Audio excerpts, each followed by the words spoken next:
జై హనుమాన్. అవును, అసలు అర్జునుడెందుకు హనుమంతుడి జెండాను రథం మీద పెట్టుకుంటాడు? తెలుసుకుందామా? ఆత బజ్రో ధ్వరాభిరాజయ్యలో ధ్వరాభిరాజయ్య గురించి మాట్లాడుకుంటున్నాం.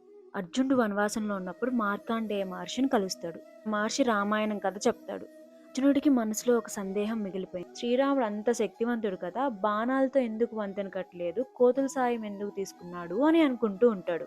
అప్పుడు ఒక కోతి వచ్చి ఆయన పక్కన నుంచొని, బాణాల వంతెన కోతుల సైన్యం తట్టుకోలేదయ్యా అని చెప్పింది.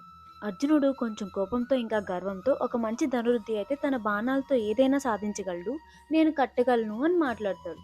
అప్పుడు కోతి, ఒక వంతెన కట్టు, నా బరువు తట్టుకుంటే నీ గర్వం నిజమే అని ఒప్పుకుంటా అని అనిద్ది. అయితే అర్జునుడు తన బాణాలతో వంతెన నిర్మిస్తాడు. కానీ కోతి తన కాళ్ళు కాదు, కేవలం తోక వేసింది, వంతెనంతా కూలిపోయింది. మళ్ళీ వంతెన కట్టాడు. ఈసారి చాలా బలంగా కట్టాడు. కానీ కోతి మధ్యలోకి వెళ్ళగానే మళ్ళీ ఊడిపోయింది. అర్జునుడు విచారంతో చచ్చిపోవాలనే నిర్ణయం తీసుకున్నాడు. అప్పుడు వృద్ధ బ్రాహ్మణుడు అక్కడికి వచ్చి అర్జునుడిని ఆపుతాడు.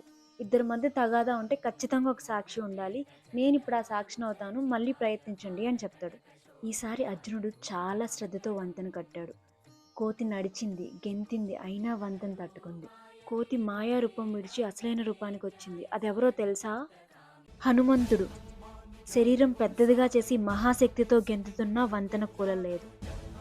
ఎందుకంటే ఆ బ్రాహ్మణుడు ఎవరో తెలుసా? శ్రీకృష్ణుడు.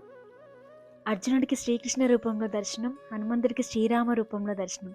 ఇద్దరు ఆ పరమాత్మ పాదాల వద్ద నమస్కరించి గర్వాన్ని విడిచి భక్తిని దలిచారు. ఆ తర్వాత శ్రీకృష్ణుడు, రాబోయే యుద్ధంలో నీ రథంపై హనుమంతుడి పతాకం ఉంచుకో అని చెప్తాడు. ఎందుకంటే శ్రీరాముడి విజయంలో ఆయనే ఆ విజయధ్వజం, ఇప్పుడు అర్జునుని రథంపై ఆయనే ఆ ధ్వజం. ఇప్పటికీ ప్రతి భక్తుడి జీవిత రథంపై హనుమంతుడు ధ్వజంలా ఉంటాడు. ఆయన విజయానికి చిహ్నమని ధ్వజవీరుడు అని పేరు వచ్చింది. జై శ్రీరామ్.